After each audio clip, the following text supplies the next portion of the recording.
tentang arahan Nabi SAW yang menyebabkan kita telah menerima suatu akibat yang agak berat. Yang ketiga, Allah Ta'ala nak uji sebahagian daripada sahabat-sahabat Nabi SAW. Ada yang kuat dia punya semangat dan ada yang lemah sikit, dan ada lagi lah beberapa pengajaran yang kita boleh ambil nanti insya-Allah. Jadi para jemaah sekalian, kita akan ceramah atas bukit dulu. Cuma saya boleh naik, takut jemaah tak naik. Takut tak naik. Takut jemaah tak juga ni lagu mana.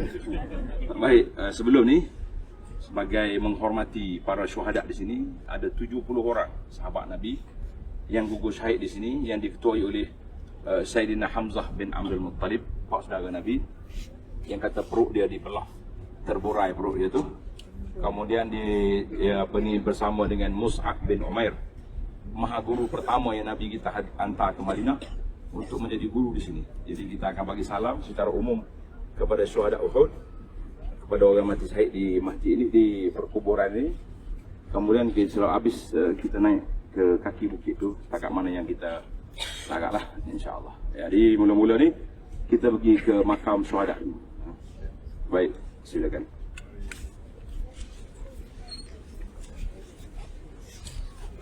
Mari. Lari pegang payung tu. Lari sikit. Terus dulu lah.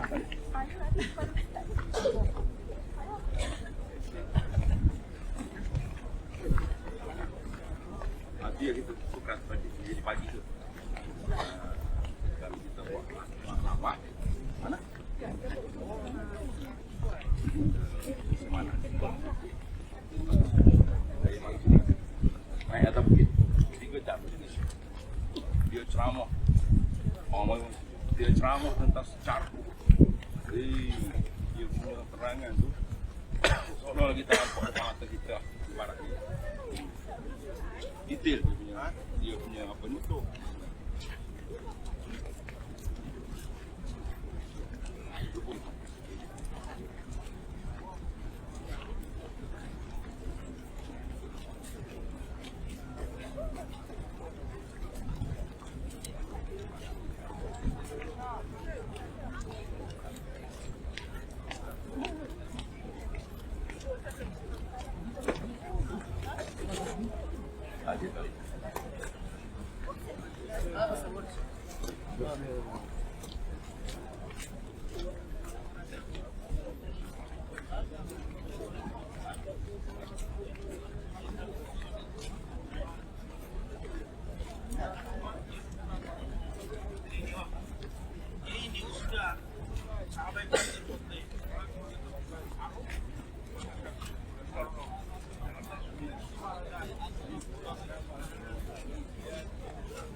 Assalamualaikum ya dar qaum mukminin wa inna insyaallah bikum lahiqun. Nas'alullah lana wa lakumul afiyah. Antumus sabiqun wa nahnu lahiqun. Assalamu alayka ya amma Rasulillah Hamzah bin Abdul Muttalib. Assalamu alayka ya Mus'ab bin Umair. Assalamualaikum ayuhas syuhada. Jazakumullahu anna wa 'alal muslimina khairal jazaa.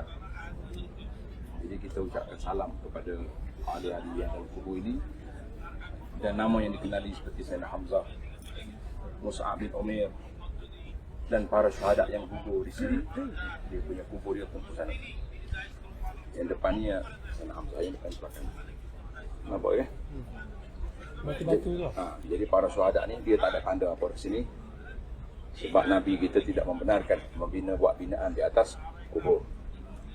Jadi para jemaah sekalian, tujuan kita datang ke sini kerana Nabi SAW juga ada 4 tempat yang Nabi kita selalu pergi, iaitulah Nabi kita di masjid dia sendiri, tempat dia lah situ. Kemudian Nabi SAW pergi ke Masjid Quba. Nabi juga datang ke perkuburan Baqi' siang ataupun malam. Dan juga Nabi datang ke Uhud ini di saat akhir. Kata di para ulama Madinah, seolah-olah Nabi datang mengucap selamat tinggal kepada orang yang hidup dan juga sahabat-sahabat yang meninggal di sini. Jadi para syuhada mereka telah mengorbankan jiwanya, nyawanya semata-mata kerana Allah Azza wa Jalla. Inilah pengajaran besar yang patut kita ambil. Bukan magi kat kubur duduk gosok-gosok, cari batu-batu yang pelik-pelik, kono-kono nak ambil berkat. Tidak, itu perbuatan-perbuatan yang membawa kepada khurafat dalam yang kita pergi, yang sunnah pergi ke kubur, kita doakan kepada orang mati. Nah, kali terbalik pula, orang hidup pergi minta seorang orang mati, doa untuk dia. Itu dia panggil sudah terbalik kita punya kedudukan. Jadi, supaya tak terbalik, kita naik Bukit Uhud, kita cerita di sana insya-Allah. Assalamualaikum.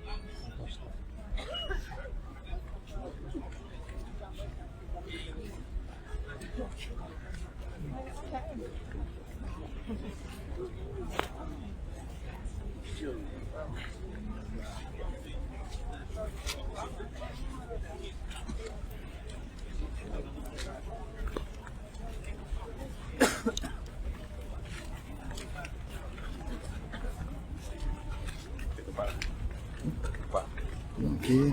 Ada lagi? Bismillah.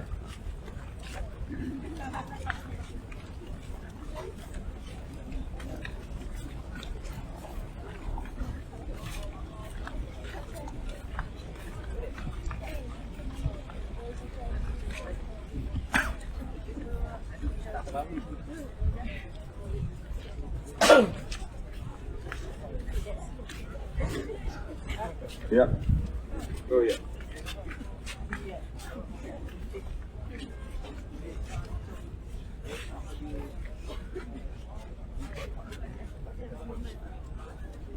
Mana bawa? Tak mana buka dia punya. Dia ada biar dia masalah.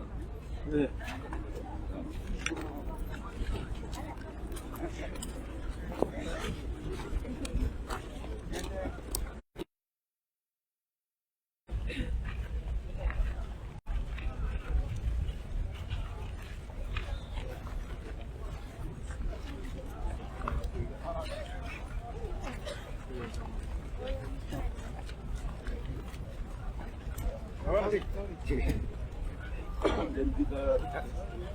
Kita ni berapa malam?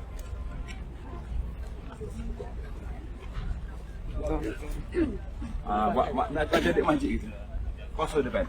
Kosong depan. Bawa Belakang ke depan. Kosong ke depan, kosong ke depan. bagi rakam itu depan. Bismillahirrahmanirrahim. Kalau ada tika ke duduk. Tak ada duduk. Lama ni. Kita nak ceramah sini tak kira. Itu boleh ada 3 kan. 3 minit. Saya naik atas bukit ni dengan Profesor Sejarah Madinah ni 3 jam.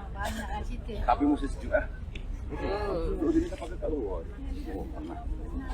Pakai kita tapi kita nak pergi. Ni. Kamu buka jarak duduk. Nampak ini gitu. Duduk aja duduk. Ajak duduk.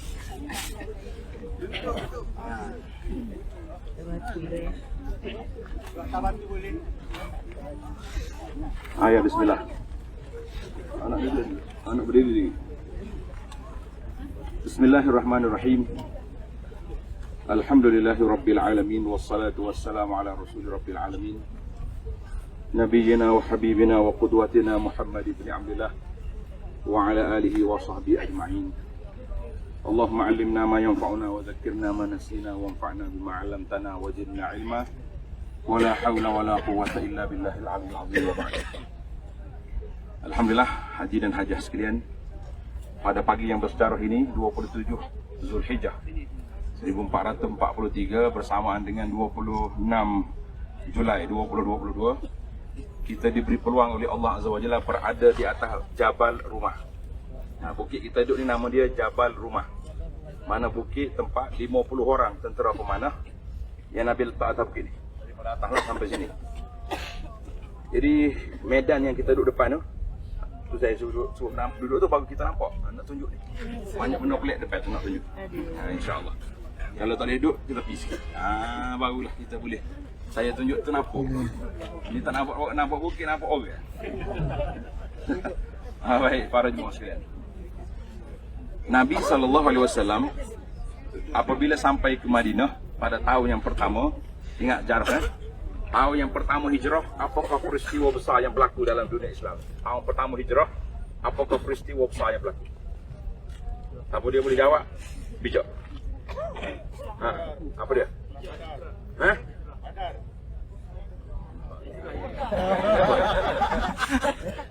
Hijrah lah. Yang Allah jumpa tahun pertama hijrah lah. Itulah peristiwa paling besar. Saya akan jadikan sejarah. Tahun pertama hijrah. Nabi susun bina masjid dia. Kemudian permulaan Nabi sampai di bina Masjid Quba. InsyaAllah kita pergi ke Quba nanti, habis umrah sekali.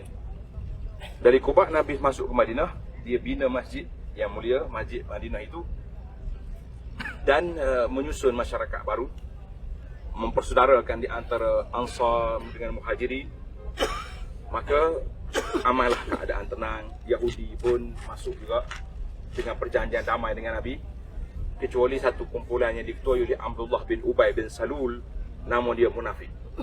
Mana negara Islam ni bila ada kuat, adalah munafik. Itu kaedah dia.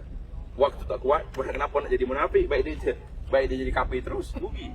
Jadi munafik ni, dia kafir, sembunyi kafir tapi mengaku Islam, supaya dia boleh ambil projek-projek hak Nabi, dan dia pula boleh tak kehilangan projek dia dengan kubur kafir dia. Maka timbul 3 kumpulan di Madinah. Muslimin, munafik dan juga Yahudi. Itu dia panggil masyarakat majmuk.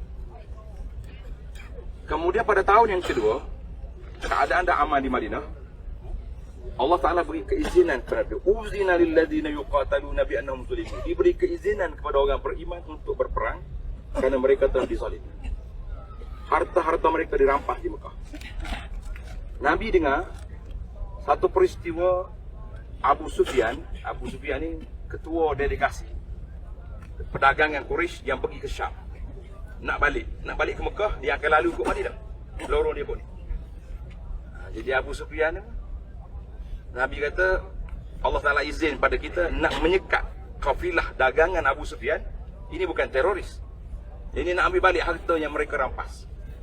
Ni pokok liberal ni dia salah faham. Dia kata nak mengajar teroris, nak sekat kafilah orang. Tak. Mereka yang jahat. Kita hanya nak tarik balik apa yang kita dirampas. Abu Sufyan curi. Hai, aku bawa harta banyak. 100 ekor unta ni dengan barang dagangan. 100,000 dia punya kos. Dan lalu ikut jalan musuh. Tak logik. Maka Abu Sufyan telah menghantar seorang wakil, Dom nama dia. Dia hantar balik ke Mekah supaya minta bantuan segera daripada Abu Jahal untuk hantar tentera mengawal kita punya barang dagangan. Dia orang Arab ni kalau dia cemas sangat, dia naik atas bukit sofa tu, dia koyak baju dia panggil An-Nazirul Uriyad, pembawa berita yang cemas. Di antara cara dia ni, dia koyak baju dia. Panggil Abu Jahal, selamatkan harta kamu. Kalau saya harta kamu, selamatkan. Abu Jahal telah mengarahkan semua toke-toke yang ada kepentingan dalam perniagaan ni supaya keluar segera, bawa senjata lengkap. Mereka keluar dengan bilangan 1,000 orang. Pergi. Abu Sufyan dengan kelicikan dia, bijak, dia lalu ikut kawasan Badar. Dia tengok ada tahi unta. Ni bijak, dia pengecaman dia panggil. Dia tengok tahi unta, dia pun pegang tahi unta, dia patahkan. Dia kata hadza Jamalul Madinah. Ini unta Madinah. Sebab apa? Siapa dia boleh jawab ni? Kita beri hadiah. Sebab apa? Siapa dia bijak? Dia kau doa kat dia. Bila dia pecah kan, ada dalam tahi unta tu ada biji lama. Dia kata ini unta Madinah. Maka Abu Sufyan bawa lari rombongan dagangan ke tepi laut, selamat. Dia hantar bagi surat ke Abu Jahal. Abu Jahal balik, kita barang-barang kita selamat. Abu Jahal ni sombong, bataran wari'a'an nas, sebab dia nak tunjuk dia begah, dia angkuh. Dia kata tak, kita tak balik. Abu Sufyan balik tu. Sebab dia keluar dengan 1,000 orang, dia bawa dengan alat-alat kopiran dia bawa artis-artis yang dia bawa. penyanyi-penyanyi masyhur, botol-botol arak dibawa, dia kata kita akan pergi ke Badar, 3 hari kita pesta sana, kita balik. Kita nak tunjuk kekuatan. Yang kali Muhammad jangan cuba-cuba nak kacau rombongan kita. Alhamdulillah Allah hantar mari nyawa yang akan dilayangkan di Badar. Jadi saya tak cerita Badar lagi. Ini cerita Uhud. Maka berlaku peperangan. Pada malam peperangan Badar, Nabi hanya ada 300 beberapa belah orang sahabat. Tak cukup Abu Jahal dengan 1000 tentera. Macam Nabi kita boleh kesan tentera, sebab waktu ada budak dia kena tangkap, pengintik kita tangkap tanya, mu sembelih unta berapa ekor? Dia kata di antara 9 hingga 10. Bijak. Analisa dia ni, Nabi kata tentera Abu Jahal ni di antara 9 hingga 100,000 orang. Mana yang waktu dia pergi meronda, dia tinggal 9 ekor. Kalau semua ada 10 ekor. Kita baru ni sembelih anak unta makan baru ni, seekor berapa ratus orang makan. Ada orang Arab ni seekor berapa? 900 orang. Baik, Datuk Cah dia. Selesai. Maka pada malam tu Nabi kita bermunajat. Ya Allah, anjizni ma wa'adtani. Ya Allah, berikanlah kepada aku apa yang dijanjikan. Maka Allah Ta'ala beri pertolongan. Alhamdulillah. Dalam peperangan Badar, 70 orang sanadid Quraisy, kepala-kepala Quraisy telah bunuh. Abu Jahal mati. Dan semua penyagak-penyagak yang kena ke Nabi di Mekah semuanya mati dalam peperangan Badar. Kecuali Abu Lahab. Abu Lahab tak mati di Badar. Sebab apa? Sebab apa Abu Lahab tak mati di Badar? Sebab dia tak mari. Yang bijak dia. Abu Lahab menggunakan sistem ahlu. Dia pergi ke orang-orang hutang dengan dia. Mana hutang aku? Tak boleh bayar. Mu ikut Abu Jahal, ganti aku. Itu dia panggil perah. Ahlung itu sudah ada dah zaman Abu Lahab. Abu Lahab ni bapa ahlung dunia. Abu Lahab. 70 orang mati. Nak balik, Abu Sufyan, ketua Quraisy. Abu Jahal mati. Kita mesti pergi Madinah balas dendam. Dia kumpul 3,000 tentera nak lanyak Madinah. Nah, ni mari sini dah. Nabi SAW bila dengar 3,000 tentera, Nabi kita kumpul sahabat-sahabat, dapat 1,000 orang tentera. 1,000 tentera dapat. Maka selepas daripada keadaan memang confirm Abu Sufyan datang dengan tentera, Nabi bermesyuarat di Madinah. Nabi kata, kita nak perang dalam bandar Madinah ke di luar bandar? Tuan-tuan tahu tak bandar Madinah zaman Nabi setakat mana? Setakat masjid yang ada sekarang, Masjid Raja Fahad. Yang Masjid Raja Abdullah yang kita tengok tu, kokeng-kokeng lagi tu, atau tu luar. Maknanya bandar Madinah tu setakat masjid yang ada sekarang. Mengikut guru-guru kami yang sebab dengan kota Madinah zaman dulu, gambar Madinah ada pagar dulu, dia kata khalas, semua masuk dalam masjid sekarang. Itu sebab. Jadi Nabi kata kita nak perang dalam bandar ke nak luar bandar? Sahabat-sahabat pemuda-pemuda yang tak pergi perang bandar, oh kita lawan di luar semua. Tunjuk semangat. Yang agak tua-tua berpengalaman dia kata kita perang dalam bandar. Sebab orang Mekah tahu lorong kita duduk atas bangunan, kita siap air panas, siap dengan batu, mati. Tapi majoriti pemuda nak perang luar bandar, benang mereka dalam mengundi. Maka Nabi istiad, kita akan keluar. Nabi tak beritahu nak pergi mana. Ini strategi peperangan. Satu je dalam peperangan, yang banyak-banyak 60 tu Nabi beritahu dia nak pergi ke mana? Pergi Tabuk. Satu je. Nak pergi Tabuk. Sebab apa Tabuk? Sebab terlalu jauh. Daripada Madinah ke Tabuk 700 km. InsyaAllah kita akan buat package nanti. Kita terbang daripada Kuala Lumpur ke Tabuk. Daripada Tabuk kita berjalan mari Madinah.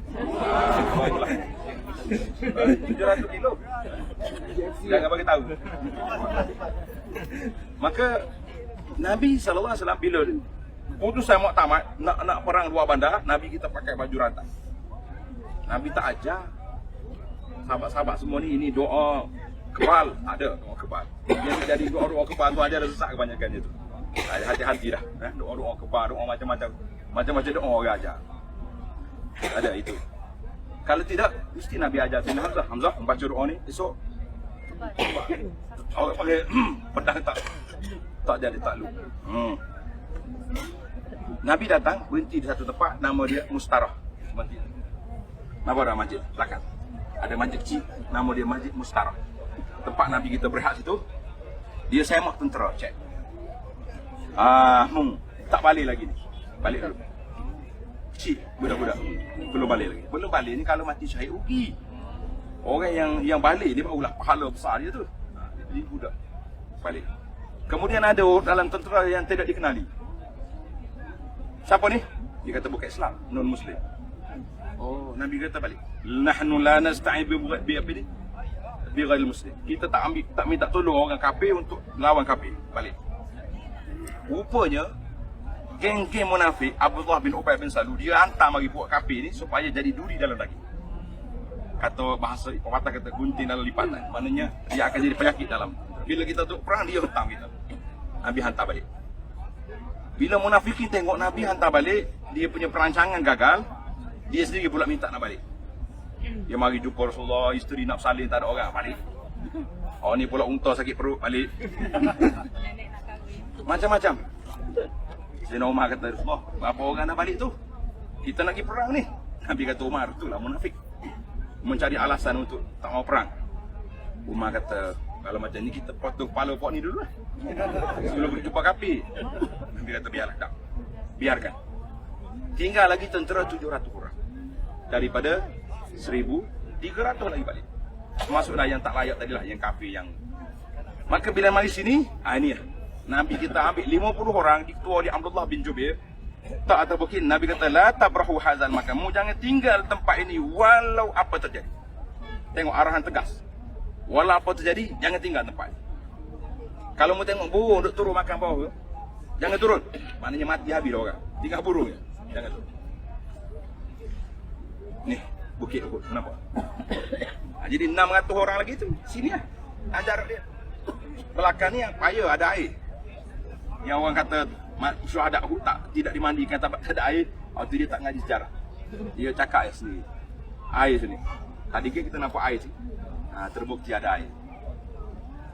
600 ini, 50 atas ni, 50 lagi sekitar kawasan ni. Belakang bukit.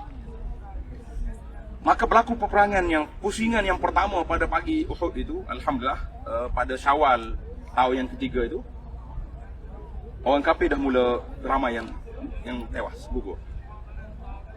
Syaitan mari. Dia attack tentera di atas bukit. Dia kata buat apa tunggu? Turunnya sekejap ambil pedang-pedang kafir yang bersinar dengan kan cahaya matahari pagi ni. Berkilau dia punya pedang tu. Ambil sekejap naik balik lah. Alhamdulillah berkata, la tabrahu, jangan tinggal tempat ini. Nabi dah pesan jangan tinggal, kamu turun apa? Sekejap je. Tuan-tuan tahu tak? Siapakah ketua panglima Quraisy? Khalid bin Walid. Khalid ni dia berterusan sampai ke Hudaybiyah. Dia masuk Islam tahun yang ke-7. Lepas tu tahun 8 buka Mekah, dia pula yang jadi tentera Islam. Begitulah sunnatullah. Kita tak boleh cakap seorang tu ke mana hala tuju dan apa akan jadi. Yang penting bagi kita, ya muqallibal qulub, tsabbit qalbi. Khalid duduk belakang ni. Dia tengok bila tentera pecah, dia mulai attack nak masuk atas ni supaya nak gugurkan semua yang ada. Itu bijak. Jadi dua kemungkinan ada. Seorang kolonel tentera, Liwat Syekh Khattab nama dia. Dia datang sini. Dia gabung dengan ulama Madinah ni. Dia nak cari lokasi Khalid nak pecahkan tentera ni. Dia kata dalam 10 minit je. Dia ikut dengan lorong tentera. Bila Khalid dapat naik atas ni, habis Abdullah bin Jubair syahid. Sahabat-sahabat lain yang gugur bergelimpangan. Ketika itulah pecahnya tentera Islam. Nabi SAW sendiri jatuh dalam apa ni? Dalam lubang yang digali oleh Abu Amir Al-Fasik sehingga berdarah muka Nabi. Sehingga terkeluarlah keluhan daripada mulut Nabi SAW. Nabi kata, lan yufliha qaumun syajja ra'sa nabiyihim. Tidak mulia mana-mana kaum yang telah melukai muka Nabi mereka sendiri. Sahabat-sahabat ada yang pecah. Ada setengah sampai balik ke Madinah. Bila balik Madinah, isteri tanya, kenapa perang dah habis? Jawab, Rasulullah mati. Syaitan duduk tahu, bila Musa bin Umair mati, Musa ni comel orangnya. Bila dia mati, syaitan ingat ke Nabi mati. Dia kata Muhammad dah mati. Bila sahabat ni balik rumah, isteri dia tengok, habis dia perang. Dia kata Rasulullah mati. Kalau agak-agaknya hajah zaman kita ni, tutup itu cepat-cepat. Masuk. Sebelum kau dia apa-apa kan. Pejuang Islam zaman dulu bukan zaman macam, tapi hajah kita pun semangat kau ni. InsyaAllah. Kalau Rasulullah mati, buat apa kau hidup? Pergi perang. Allahu Akbar. Kita kata itu wanita zaman tu. Oh, kalau hak zaman kita ni tu masuk cepat janda saya kalau tidak. Tak dia apa dia. Seorang sahabat nama dia Sahabiyah, nama dia Nusaibah binti Ka'ab. Siapa nak boleh anak ambil nama ni, Nusaibah binti Ka'ab, orang terkenal dengan nama Ummu Amarah. Dia ni wanita yang datang tu sebagai orang panggil apa ni? Misi, jururawat je. Tapi bila tengok pecah tentera Islam lari daripada Nabi, dia sendiri. Nabi kata aku tengok kanan dia, kiri pun dia lompat dengan senjata dia macam tentera laki-laki. Allah Ta'ala lah bagi pahala yang besar kepada dia. Jadi bila Nabi kita dapat satukan balik, yang dikatakan tu dekat tiang saya tu nampak tak? Ada macam di celah bukit sebelah tu. Itu ada gua itu. Ramai orang naik tu. Situlah yang dikatakan Nabi pergi bersembunyi. Tapi guru saya yang bawa pakar sejarah ni, dia kata tak mungkin. Analisa dia, tak mungkin Nabi naik sembunyi dalam gua, yang masuk 2-3 orang, sahabat-sahabat bergelimpangan mati di bawah. Itu bukan cairan Nabi, itu cara orang penakut, dia kata. Jadi saya setuju dengan pandangan itu. Walaupun orang tertular, itulah tempat Nabi sembunyi, kita kata tak mungkin. Baik para jemaah sekalian, apabila berlaku peristiwa tersebut, 70 orang sahabat Nabi syahid di sini. Ketua dia siapa dia? Hamzah bin Abdul Muttalib. Dia mati di sebelah masjid tu, tepi air. Sehinggalah dikebumikan di situ. Mengikut dalam sejarah kata, tahun 3 berlaku peperangan Uhud, tahun 46 berlaku banjir di sini. 46 berlaku banjir. Kubur Sayyidina Hamzah terbongkar, terbuka. Berapa tahun lepas dia mati? 43 tahun. Sahabat-sahabat ni dia bijak, pengecaman dia kuat. Dia tengok kaki orang dia kena. Dia tengok, hazi qadam Hamzah. Ini kaki Hamzah. Masya Allah, tabarakallah. Dia bijak dia tengok. Jadi masalah ni pindahkan mayat Hamzah ke tempat yang ada sekarang. Yang orang tu tular kata mayat banjir sini ada mayat kan? Ada orang tu tular disebut tu. Itu cerita lain. Tahun yang ditular ke tu saya ada di Madinah masa tu. Tak ada hujan setitik pun. Yang kata banjir mana, kubur sahabat terbongkar. Tak, itu saya berkatakan gambar tu bukan gambar sahabat. Jadi kita duduk siar alik dah sebut ni. Jangan nangis tu.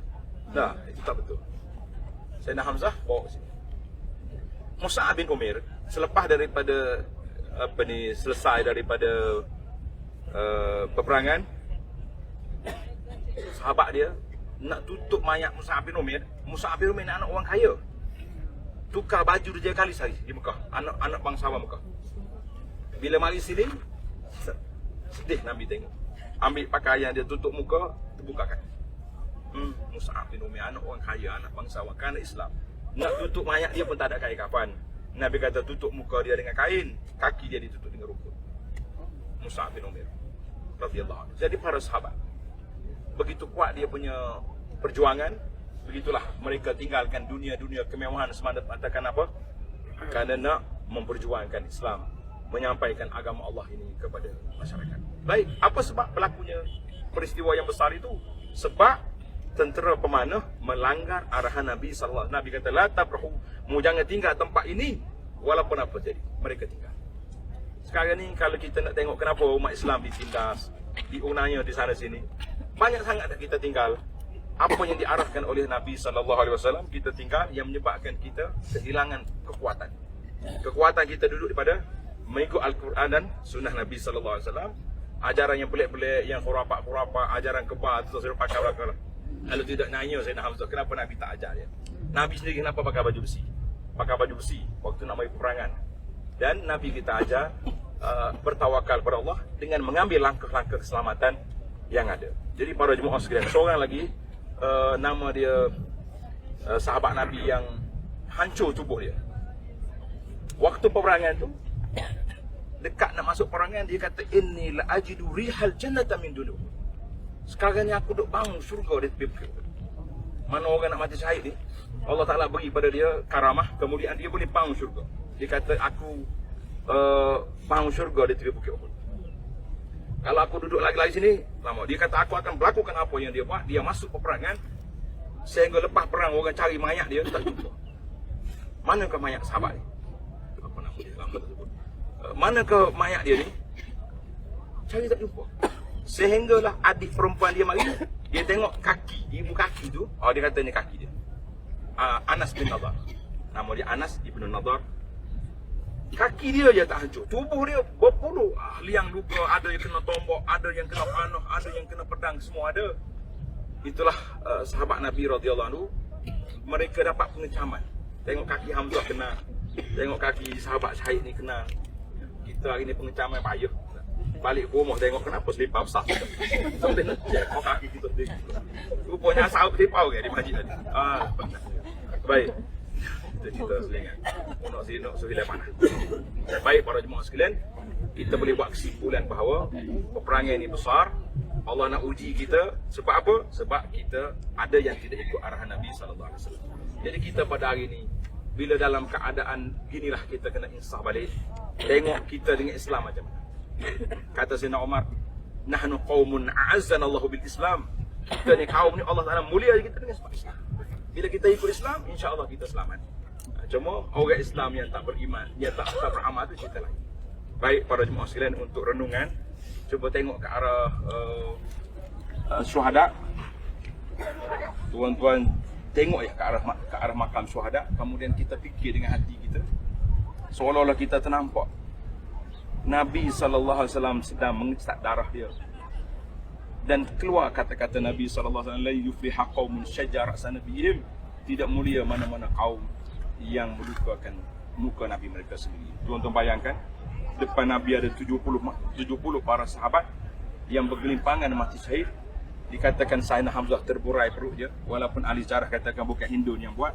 Kita kata terus ada bincanglah. Yang pentingnya syuhada itu telah pun berlaku. 70 orang mati syahid di sini dan Nabi tak benar dikebumikan di tempat lain. Sebab orang mati syahid ni dia tak hancur. Satu peristiwa, ini peristiwa baru ni. Guru saya Syekh Atiyah rahimahullah, dia mengajar 40 tahun di Masjid Nabi. Dia kata berlaku kematian di sini tahun 60-an dulu lah. Maksud jauh nak pergi Madinah, malam-malam elektrik pun tak apa nak ada. Jadi orang kampung ni kata kita tanam sini lah, budak mati tak ada dosa, duduk dekat syuhada pun boleh juga. Dia mari bawa cangkul mari nak gali. Dia cangkul tu tiba-tiba keluar darah, terpancuk daripada darah. Dia masuk tangan dalam tanah, rupanya cangkul dia terkena ke pohon syuhada. Dia ambil kain serban, dia ikat balik, lari balik ke rumah. Orang terkejut tengok ni, orang lain ni siapa? Berdarah ni, dia kata syuhada. Itulah kata di para ulama. Allah Ta'ala sebut dalam Quran, mu jangan kata orang mati syahid itu mati, bal ahya'un 'inda rabbihim yurzaqun. Mereka hidup di sisi Tuhan mereka. Sebab itu orang yang berperang dia tak takut mati. Kita yang hidup ni yang takut mati, sebab kita tak tahu, tak merasai, tak menjiwai.